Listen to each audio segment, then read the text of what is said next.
What makes you a good entrepreneur is because you have the passion, the true passion. I even have the chills right now, because you want to solve a problem that really bothers you. I'm a veterinarian in my profession. I fell in love with the field of cardiology, and I saw that one of the most common heart disease in dogs is basically a defect in the mitral valve. Since it's very amorphic in shape and size, it differs between patients and it differs within the same patient over time. And for that reason, it's very hard to find one solution for every single patient. Everyone told me that it's way over my head, so I just deserted it for a few years. I did a PhD in Tel Aviv University in the Faculty of Medicine, where I've developed a drug for one of the most common complications for mitral regurgitation, which is the disease, and that is atrial fibrillation.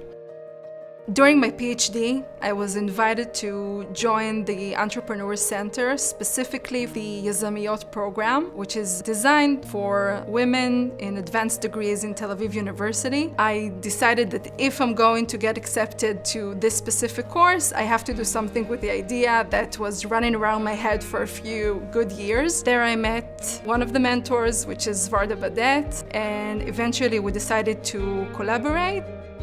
Currently, I'm the only woman in the world that is developing a transcatheter solution for valve replacement.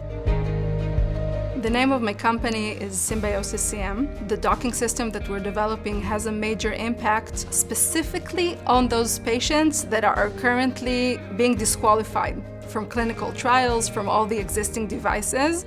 Today, we're an existing company with 6 full-time employees, with a large advisory board, with a working prototype in preclinical trials. Until now, we have raised almost $2 million. We won 2 competitions and also recently a grant from the Israeli Innovation Authority. For me, after I've experienced so many failing clinical cases in animals, and then I saw that it's the same problem in humans. In the US currently, there are 4 million patients with mitral regurgitation. Out of them, almost a quarter need acute and immediate treatment, and only 20 to 25% get the treatment today. It bothers me so much that I had to get out of my comfort zone and found a company. As a veterinarian, as a researcher, as an entrepreneur, I have the privilege to eventually be able to save lives, whether they are lives that bark or lives that walk on 2 legs. And this is, I think, one of the most unique things that we are trying to do here.